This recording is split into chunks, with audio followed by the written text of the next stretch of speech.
Okay, well, hello and welcome. I'm Jay with the library's programs and exhibits team, and I thank you for joining us online for Reflections on Egypt, a shared history and humanity. Today's program is just one of many from this year's One Book, One Village, our community read initiative, with a wide range of engaging programs connecting to this year's book selection, The Stolen Queen by Fiona Davis. Be sure to check out other programs.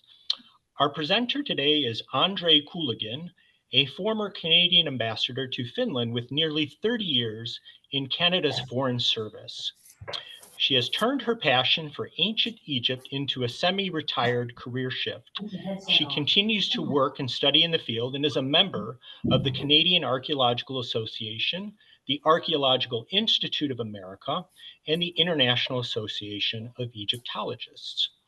Andree will explore the themes in The Stolen Queen via firsthand experience from years in Egypt and with a unique background as a diplomat, visual artist, and Egyptology enthusiast.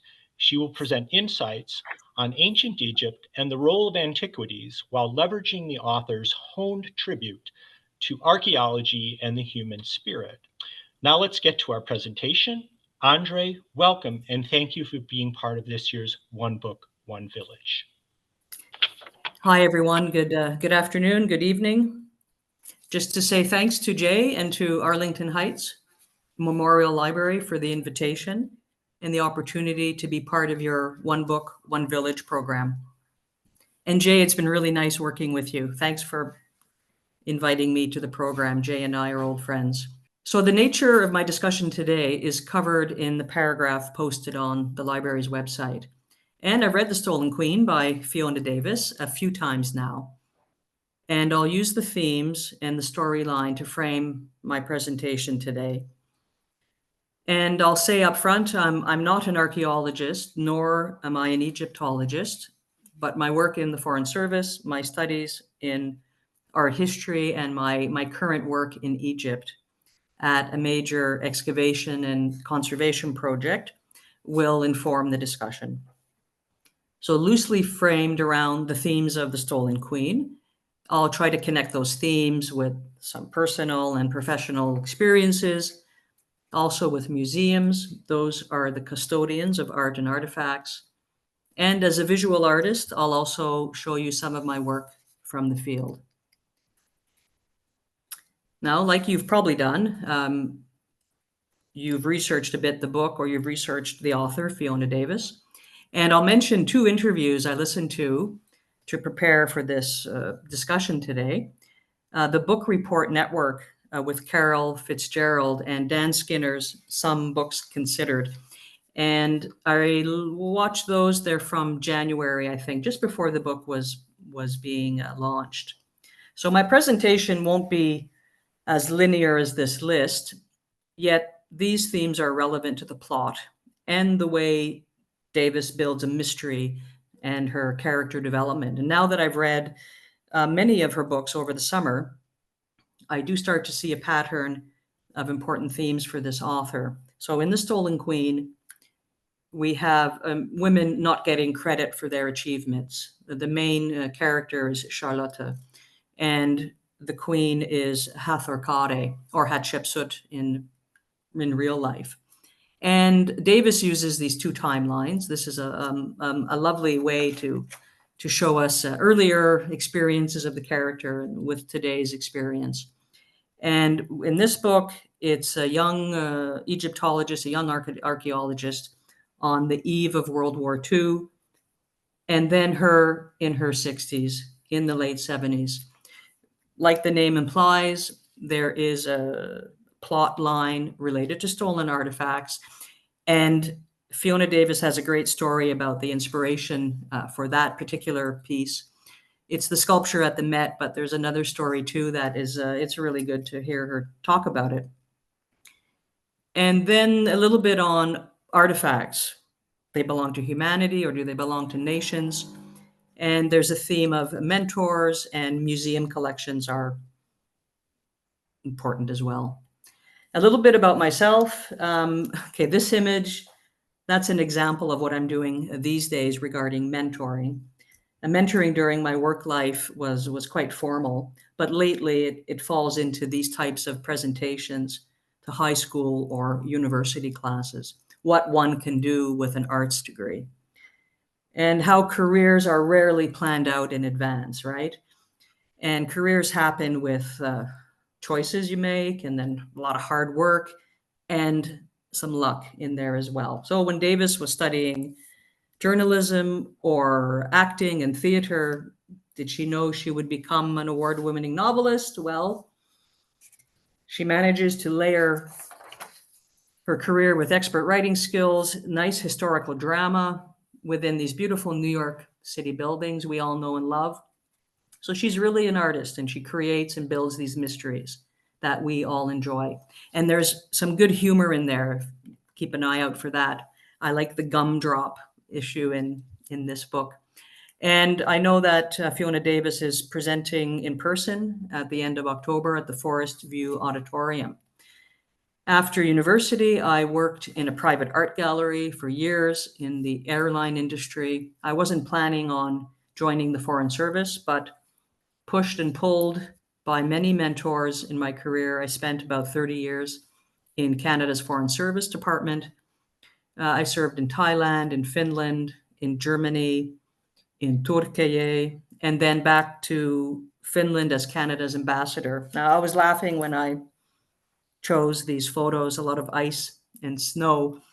Yes, there was hockey diplomacy, and but this picture here is one of the visits to the Russian border, which I visited all the border crossings, and sometimes in the winter. So art history has always been a passion. And when I first visited Karnak Temple, that's in southern Egypt, that was in 2012, I was hooked on antiquities. And the beginning of visual arts, the beginning of humans drawing and humans making visual representations, maybe where archaeology meets anthropology. And I was ready for a career shift. I had been just going on 30 years, and I turned to Carleton University, where I had studied, and I met Bob Nuruddin here in the middle. And now I help Bob with the Canadian Archaeological Research Organization. And then Bob introduced me to Miriam, a famous archaeologist and Egyptologist from Spain. And I'll reference Miriam a lot because that's the project I'll point out to you in part today. And it's thanks to these people who have helped me have a role in this project I call Protecting World Heritage. And I have the logo here from the Egyptian government. That's the Ministry of Tourism and Antiquities. They're the lead organization for all excavations in Egypt. And without them, and without their approval and their guidance, we don't do anything at all in Egypt. All that said, I'm not an Egyptologist or an archaeologist, but I received my Bachelor of Arts with a concentration in visual arts from the University of Ottawa. That included credits from Carleton University, also in Ottawa, and Laval University in Quebec City. But my academic credentials of late are from Harvard X on the EduX platform and Oxford's continuing education in topics related to ancient Egypt. And if you love this topic like I do, the course on Harvard X, it's about the Giza Plateau, and it's doctored there Manuelian, and it's still available to take, and it's really exceptional course.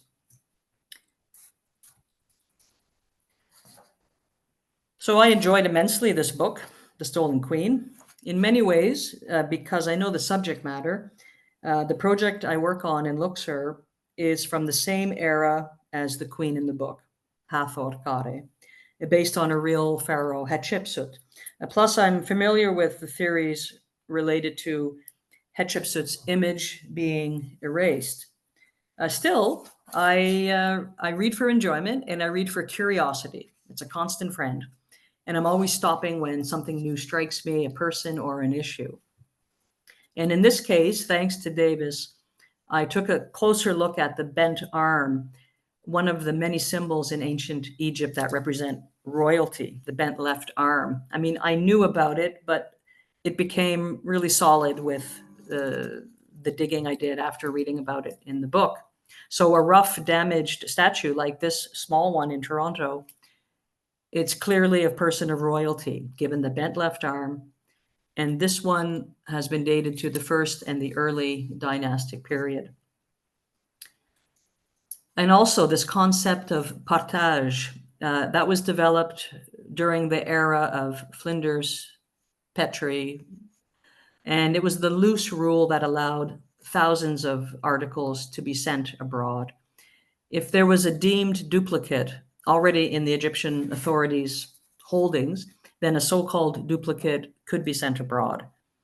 And then the 1970 convention in museums regarding antiquities, that refers to a widely adopted practice based on a 1970 convention that establishes November 17th, 1970 as a benchmark for acquisition. Museums typically require proof that an antiquity was removed from the country of origin before this date, or that its export papers, that its export was legal after that date. So that's rooted in combating illicit traffic in cultural property. And a wonderful character in the novel plays herself, Diana Vreeland. And I really enjoyed getting to know this important French-American cultural icon. And in terms of cultural heritage, preserving it, respecting these rules, there is a key figure, Christiane Desroches-Noblecourt, after whom Charlotte is loosely based. And if you like this topic, I encourage you to read more about her. Like the protagonist in The Stolen Queen, Desroches-Noblecourt worked as an archaeologist and an Egyptologist as a young woman in a completely male-dominated field. She managed the Egypt collection at the Louvre before, during, and after World War II, while also working on site in Egypt. She was also part of the resistance movement in France against the Nazi occupation. And it was her leadership and passion that saw the King Tutankhamun exhibit travel in the 60s. The beginning of in the current era of our shared interest in ancient Egypt. She was also a key figure in the scientific study of Egyptology. And when I turned 60 a few years ago, my good friend gifted me this original book from the 60s about the traveling Tutankhamun exhibit, written by Desroches-Noblecourt. And it has the first color photographs of these artifacts ever printed. And I think that book was on many bookshelves of my parents' generation. And just getting color photography approved for that book was a major hurdle. And Lynn Olson's biography of Desroches-Noblecourt is a long overdue study of this remarkable woman. And it's finally in English, and it's extensive. And Desroches-Noblecourt as well, she was a key figure among a few key figures that started the whole concept of saving world heritage collectively across nations and sharing the burden of cost and the responsibility via the United Nations Education, Science, and Cooperation Organization, UNESCO. And the idea that these antiquities belong to our shared humanity. Now, here's an example of the first UNESCO project, the so-called Save the Monuments of Nubia campaign. This UNESCO initiative saved Abu Simbel and many other ancient buildings from flooding after the second Aswan Dam was built, rather just prior to the flooding created by the new dam. Abu Simbel is a temple in southern Egypt near the Sudanese border, and it was built during the reign of Ramses II in the 13th century BC. And this image shows it being physically moved higher up the riverbank in 1968. Okay, this is a good time to stop and reflect on a key figure from your region in Illinois, James Henry Breasted. A photo here of him at Abu Simbel with his wife Frances and Charles in 1906, his son Charles. He studied Abu Simbel as well as other major monuments in the early 1900s and established the Chicago method of epigraphy, a major contribution to the science of Egyptology. The story goes, he wasn't interested really in buried treasure per se. Breasted established a method of photography combined with epigraphy, which is drawing, to preserve every inscription, as he knew that erosion was quickly destroying the text. And there's wonderful literature on his work, and it continues today with the University of Chicago Institute for the Study of Ancient Cultures. And if you like this topic, how major engineering projects are mixed with our shared humanity, you could read this book by Anne Michaels. It's called The Winter Vault. And it juxtaposes the massive building of the St. Lawrence Seaway between Canada and the US with moving Abu Simbel. That's Canadian literature at its finest. And the Winter Vault is a term for when you move a graveyard, you have to put the bodies somewhere temporarily, and you put them in a winter vault. Also, when people died, I mean, the more common use would be when people died in the wintertime in northern climates, you had a winter vault until the spring came and you could have a grave. Back to the current project today, here's an image of the Spanish-Egyptian team of Dr. Miriam Seco Alvarez. There's Miriam in the front center right, and I'm on the back right. And Miriam is indeed a mentor for young women archaeologists. This photo is from 2023, a year where she employed 3 women archaeologists. And the project is the Temple of Tutmosis III. Like Ramses the Great, Tutmosis III also had a moniker, the Great. So Tutmosis the Great as well. It was a 54-year reign and known for expanding the empire to its largest at the time. I've included the web address here, and I'll do that on the upcoming slides as well. So these are basically screen captures from these websites. Now, there's a direct link to Fiona Davis's novel here because Tutmosis III is a character in the book. He's called Saukmet II. And so my work, for example, on this site is demonstrated on the left here. The photograph is mine, for example. And last fall, this staircase and that preserved and reconstructed enclosure wall came from some of the funding I got for the project.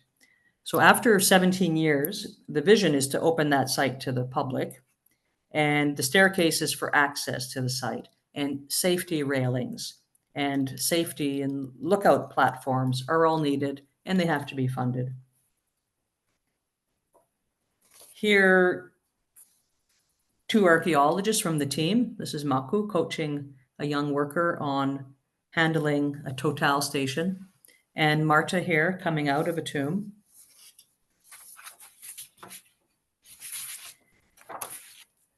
Now here's an aerial view of the site. Dr. Miriam Seco tells me that when she first started that project in 2008, it was a pile of sand. In the novel, we have Charlotta has been researching for years a woman pharaoh. And throughout the story, Charlotte uncovers new evidence confirming that the woman pharaoh was indeed a pharaoh, was indeed a king, and a successful one, Hatshepsut. So on the back right of this image, well, right in here. No, pardon me, this one here, this long building here and a long causeway, that is the massive site of Hatshepsut's temple. It's called Deir el-Bahari, and a site that has been worked on with experts from the Met and elsewhere for over 150 years. And over the hill to the far right over here, would be the Valley of the Kings, where Charlotte and Annie discovered the canopic jar, the canopic box with the tooth leading to the breakthrough. Now, the site can be hard to photograph. In this photo, you see a modern road running through here. So the site actually is on both sides of this road. These buildings here is the front pylon, the front gate. So this is a massive front courtyard here in antiquity, and then another courtyard, and then the temple building would have been here, the sanctuary here, etc. And these maps show the same location. So Hatshepsut's temple is here, for example, and here's your Nile River to give you perspective. So this is this temple of Hatshepsut. The project for Thutmose III is this one right here. And you probably know the east of the Nile is where life is, and the west is where the necropolises are. It's where the death is. It's where the sun sets in the west. And these are mortuary temples where in antiquity, people would visit and pay homage and leave tribute for the king. For example, at our site, they have found stamps of gifts from Tutankhamun, from Nefertari, Ramses II era, from Akhenaten as well. So these, at the time of the building of these sites, in the early days of the New Kingdom, that's the 18th dynasty, the 14th century BC, these temples were something new. And you can see they're all along here. These are all mortuary temples of 18th dynasty pharaohs along here. So prior to this era, mortuary temples were attached or directly beside the tomb or the burial ground. Think of the Giza pyramids. At that time, these mortuary temples were right next to the pyramid, part of a massive pyramid complex. Now, if you forward 1,000 years from the pyramid era to this era, when officials were well aware that tombs were being robbed, it's in this exact era, the grandfather and great-grandfather of Hatshepsut and Thutmose III, that a valley was used to hide the tombs. And the associated temples were miles away. And these mortuary temples were built as showcases for the king's life, all along this ancient Nile floodplain. You can imagine, too, in antiquity, during the festivals of that era, the Opet or the Hebsed festival, when the Nile flooded, there would be water all the way to this area. And the high priests and the elites, that was a time for these festivals, and the sculptures would come across the Nile from Karnak, from Luxor, would travel across the Nile, and that's why these long processional causeway, they would visit the temples and pay tribute during the high water season.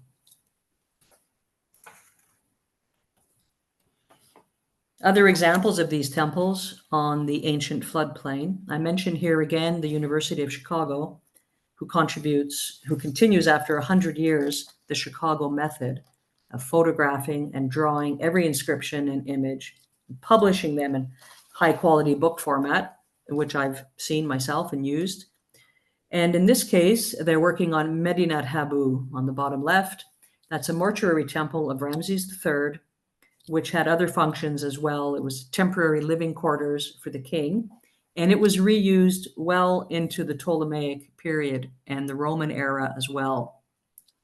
For those of you who have visited this area, you might recognize these as the so-called Colossi of Memnon. That is also part of a large mortuary temple for Amenhotep III. And above here is Hatshepsut, that large temple I mentioned, preserved and reconstructed mortuary temple on a busy November morning last fall. Again, the Stolen Queen takes place in this era. So you would find Annie and Charlotte in the Valley of the Kings in the 1970s, just over this hillside. And these two real-life figures are key characters in the story. Thutmose III, I mentioned, is Saukenet, the second in the novel, and the woman pharaoh is Hatshepsut, played as Hatherkade in the novel. So Hatshepsut was the regent for the young boy king Thutmose III. She was both his aunt and his stepmother. They co-ruled in a very prosperous era in ancient Egypt. Together, they lay the groundwork for the riches that the new kingdom is famous for. Hatshepsut funded major trade expeditions abroad, and when Thutmose III was old enough, he headed up the military. Now, a theme in the novel is that Hatshepsut's accomplishments were erased and her images were chopped away, and this is true. But it did not happen immediately following her death. In fact, cartouches have been found of both of these pharaohs side by side from periods after her death. Now, as theorized in the novel, it was less about removing proof of a woman pharaoh, and it was more about solidifying the succession of the throne and the succession of power.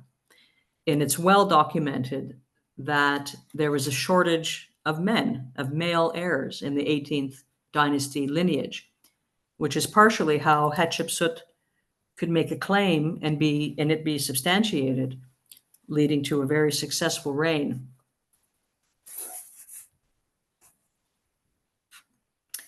When a permit is granted for an excavation at the site, Thutmose III, it was to uncover Thutmose III temple.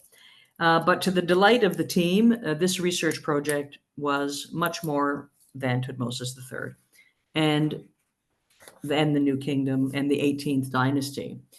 Once Dr. Seko started in 2008, and over those early years, it became clear that the site covered more than 1,500 years of ancient Egypt. Some of the artifacts from the site are already in museums, like the jewelry here, the magic hands from the Middle Kingdom, as well as this door lintel from the Ramses II era. That was 200 years after the temple was built, and the jewelry is about 300 to 400 years before the temple was built. Here's an image from the website of the reconstruction and preservation last fall of a Middle Kingdom superstructure, this triple facade entranceway to a Middle Kingdom tomb.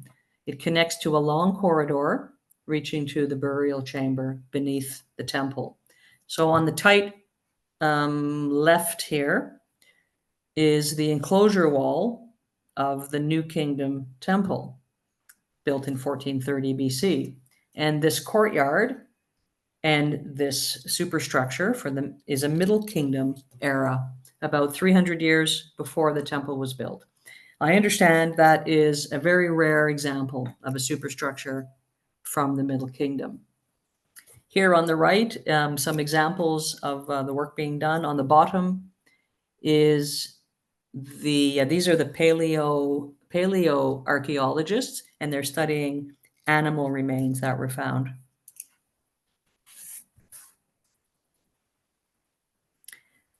Early morning, 6 a.m. image from the entrance to the site.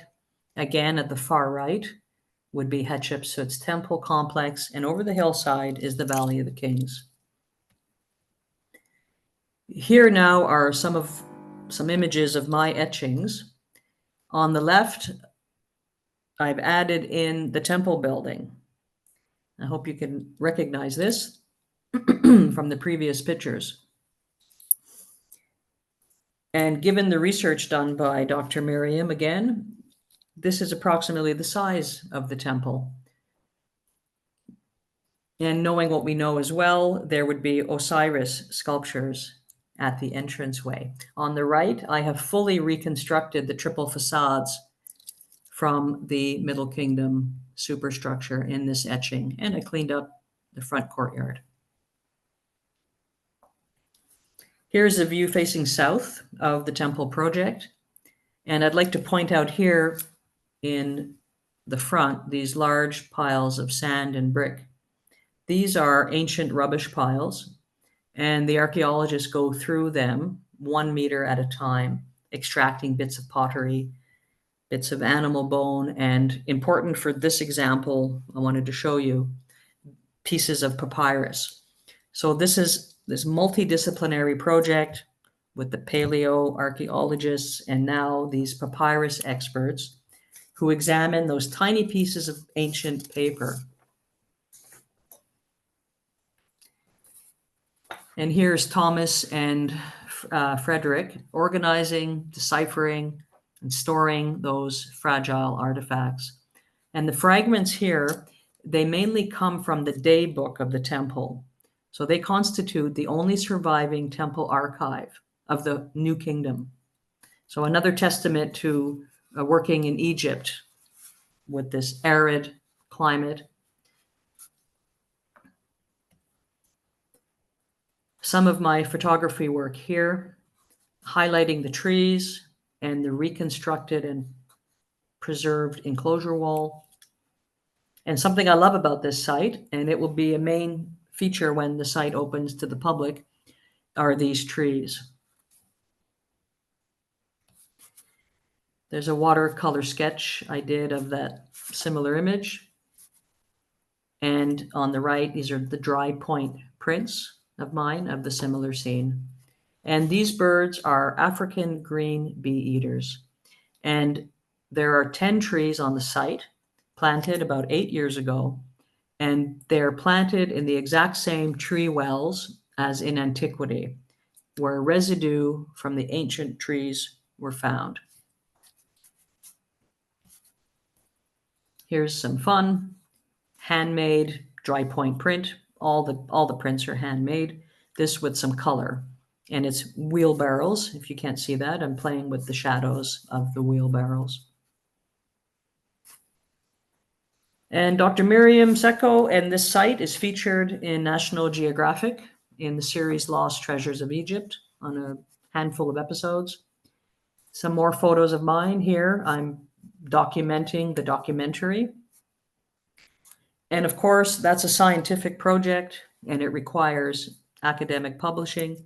And this beautiful book was published last year, 2024, color imagery of all the data for over at least a 10-year period of the project. Let's change gears here a little bit. Stolen antiquities. Let me just look at the time. It's 11:36 in Chicago. Okay. So stolen antiquities, it's the name of the book. Many artifacts in collections around the world are still disputed. And the slogan is, don't wait, repatriate. That insists that museums and collectors should be proactive. For Egypt, nothing is allowed to leave the country since the Antiquities Protection Law of 1983. This is the case for Dr. Miriam's site as well. This gold jewelry from the Middle Kingdom can be viewed today in the Luxor Museum. And repatriation between sites is common as well. In the historical records of this site, it had been looked at, I think, for 4 seasons before World War II. And within those documents, it was discovered that this false door was moved during the Roman period from Tutmosis III's site 2 kilometers down the road to the Medinet Habu site to make up a new door frame in the Roman era. And Miriam got authority to move it back. And that was a huge undertaking. Here it is leaving the temple. That's, by the way, where the University of Chicago works, that temple there. And there's a photo of them bringing it back and installing it in one of the sanctuary rooms of the temple in 2017. The curator of the Egyptian collection in Montreal, for example, at the Musée des Beaux-Arts there, told me she's approached often with antiquities for sale. So the 1970 UNESCO protocol really helps. And there's lots of communication and relationships between experts across this field. And I was pleased when I was touring that collection this past June. I was able to identify this Nakata era jar. We had just studied it in a course I was taking in the summer. It's very beautiful. Now, the Toronto's Royal Ontario Museum, we call it ROM, that's loosely Canada's Met, was founded by an archaeologist, Trick Curley, and Egyptian artifacts were the beginning of the collection. And this artifact is a copy of the temple wall from Hatshepsut's temple, the temple we looked at earlier. And the copy was made on site in the 1920s. There were two of these copies. One belongs to the Met, I understand, and one belongs to the ROM in Toronto. This is exactly how Hatshepsut's temple looks like in West Luxor. And here's an example of how her images were erased and hacked away, particularly at this temple. So these copies are invaluable for study. I've seen the originals of these at the temple, and it's very difficult to recognize what's happening because of the erosion and the color fading. These are in themselves, because even though they're copies, in themselves they're artifacts because they were made on site 100 years ago, and they're maintaining their color and they're preserved very well. Above, you can see the trees are being prepared for loading and transport from Punt back to Egypt. Below, the Queen of Punt and the court greeting the Egyptian delegation. Here's an example of how a private art gallery in Helsinki treats this topic. They have a sign up a few places telling visitors how they adhere to the 1970 convention. Now, the Met shows real leadership in this topic. In 2023, the Met took a hard look at the provenance research protocols, and they aligned all the team to focus on collection practices and provenance. Last year, 2024, they hired as a head of provenance research Lucien Simon and additional provenance research staff. The Met is a constant source for scientists in the field of Egyptology. Here, research results and images of Middle Kingdom paddle dolls, all in the public domain, and quite a unique item from a very specific period of the Middle Kingdom. And from the novel, part of Fiona Davis's inspiration, a testament to what it means to be an artist, like Fiona Davis, with the imagination to turn a piece of sculpture into an entertaining mystery novel. In the book, Davis refers to the sculpture as the Cerulean Queen. As a visual artist, I find this piece very intriguing, very beautiful. Smaller collections like this one from my alma mater, University of Ottawa Museum of Classical Antiquities. That's used by students to get museum experience, curator experience, and it's open to the public. This year is their 50th year anniversary. And the British Museum here, this is an example of, how many search categories exist just for Egypt. And if the Met houses 1.5 million objects with about 6% on view, the British Museum holds 8 million objects. Remarkable numbers and remarkable responsibility. And caring for them is paramount. Again, these collections safeguard antiquities. They safeguard our shared humanity for all to enjoy, to research, and to discover.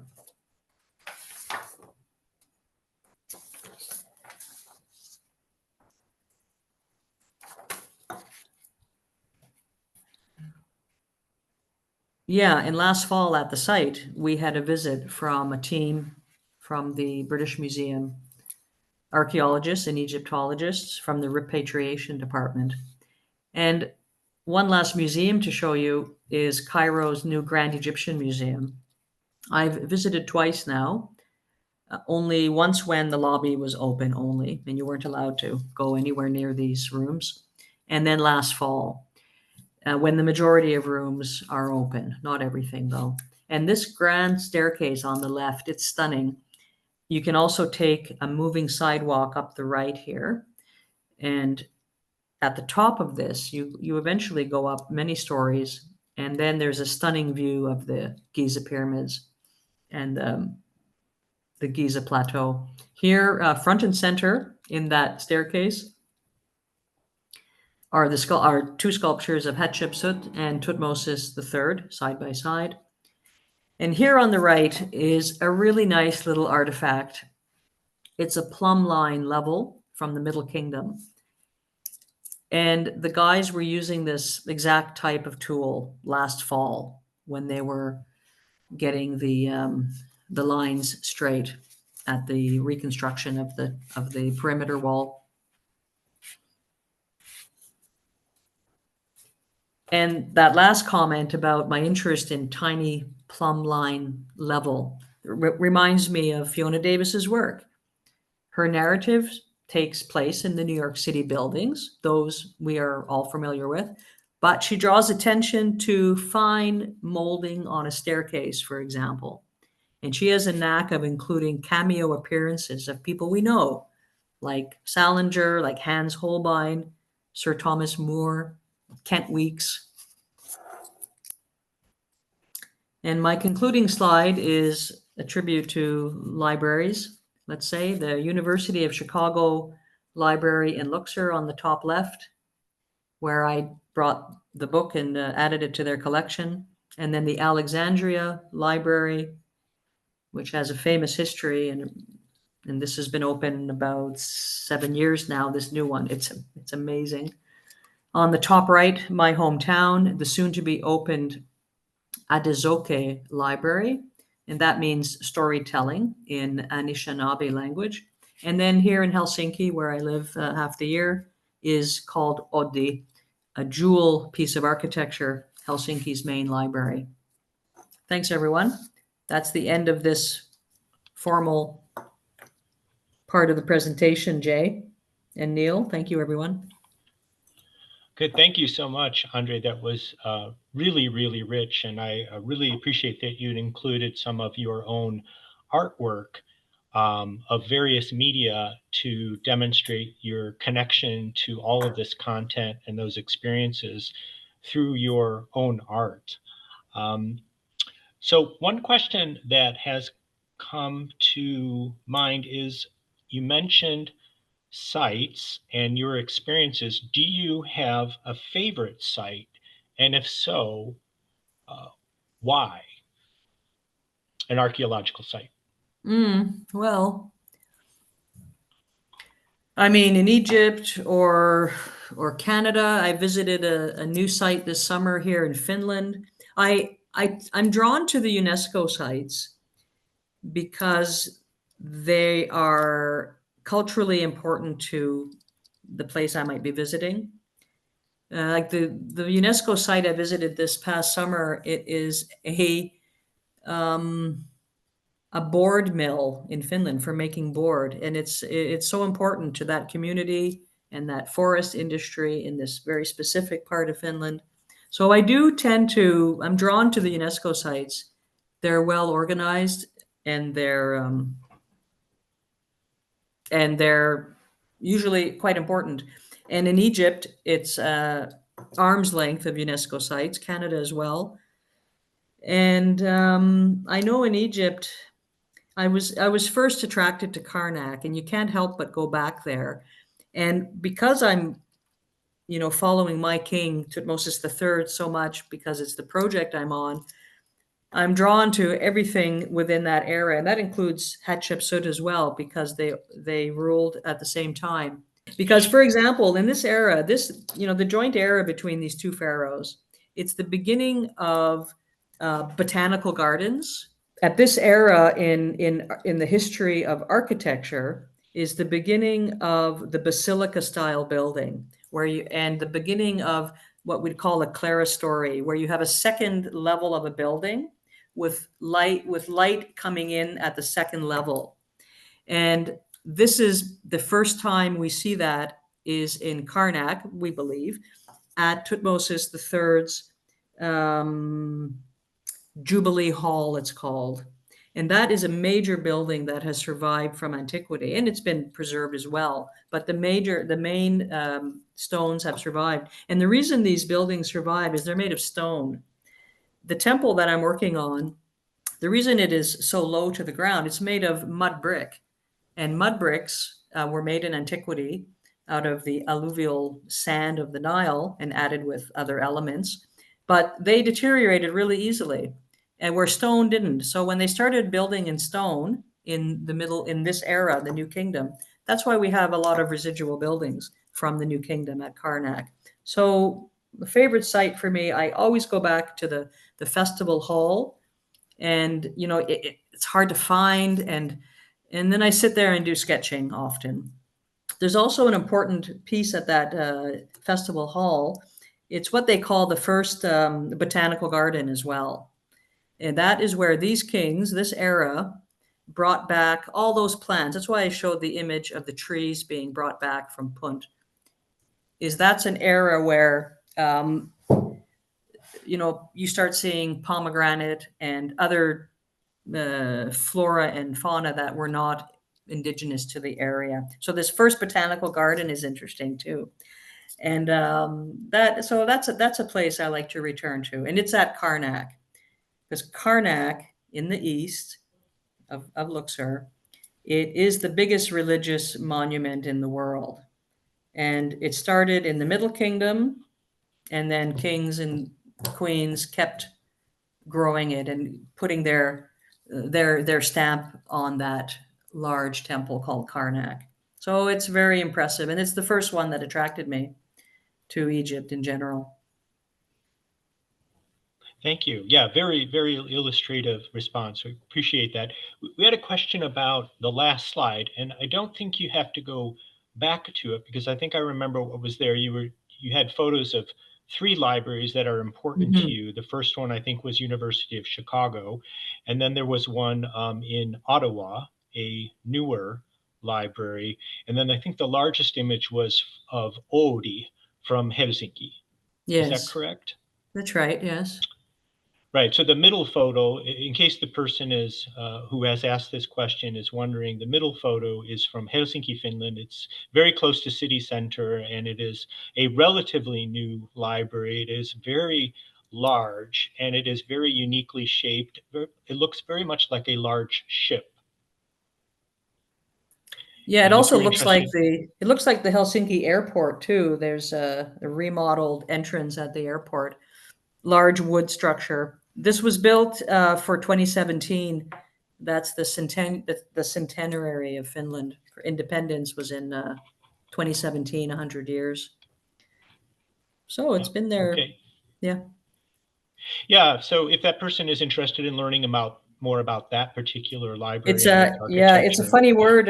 You have to spell it Oodi, Oodi. Yeah. So yeah, it's pretty much the equivalent of an ode in English. Right.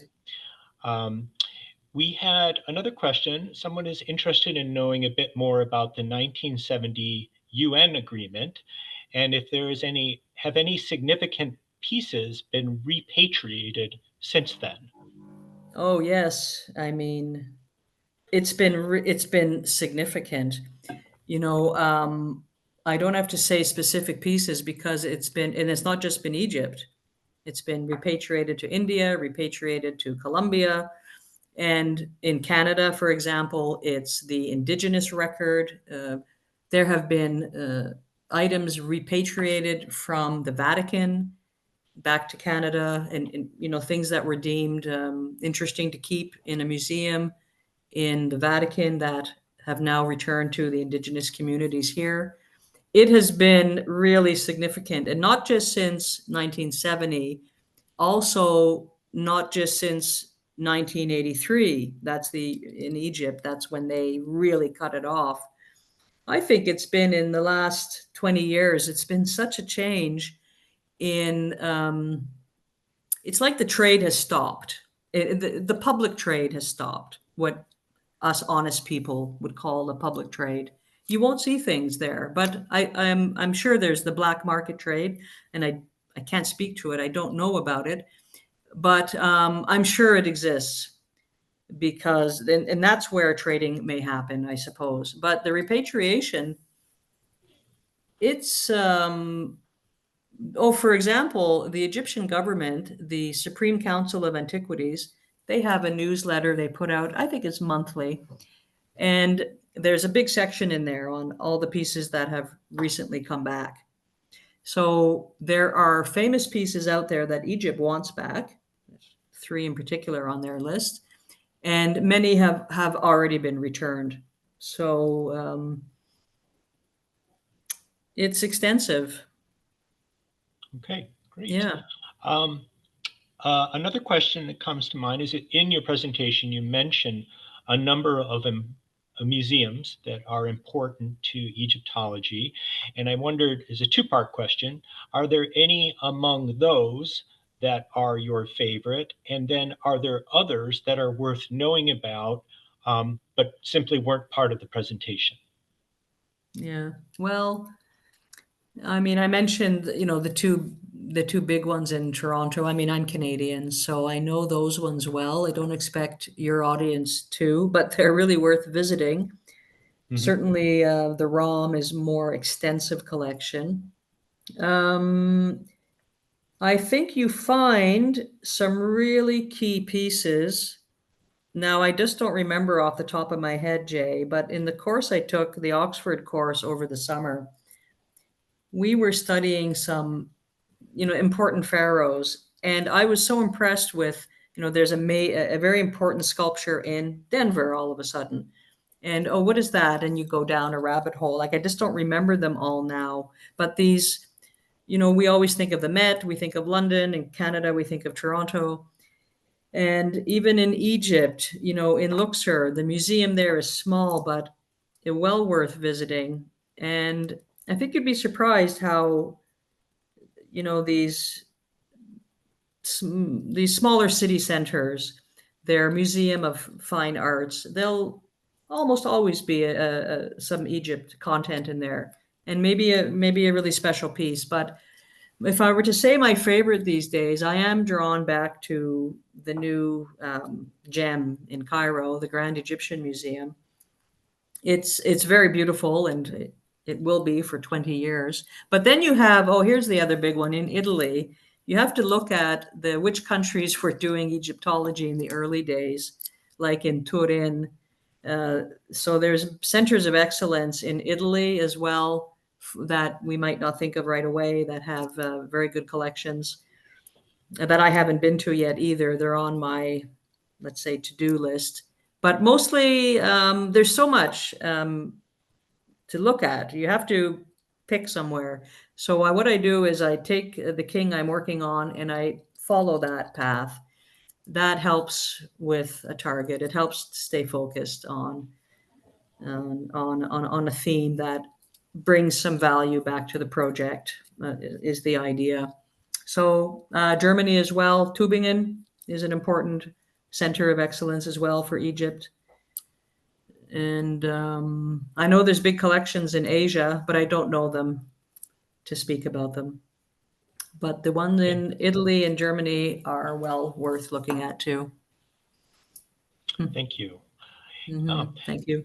That is all the questions that we have. I'll give you an opportunity if you had any further comments or recommendations you would make to people who were interested in your topic. I think the courses I mentioned, like that course, if you love ancient Egypt, take the course at Harvard X on EduX. It is a delightful baseline study on it's about the Giza Plateau, of course. Okay, that's something we all know well. Those are really good, and they're all self-guided. And it's amazing what you can learn. And what I've learned most about Egyptology is it's in the language. So much of it is about, obviously, reading the language. It's about understanding what are those texts trying to say.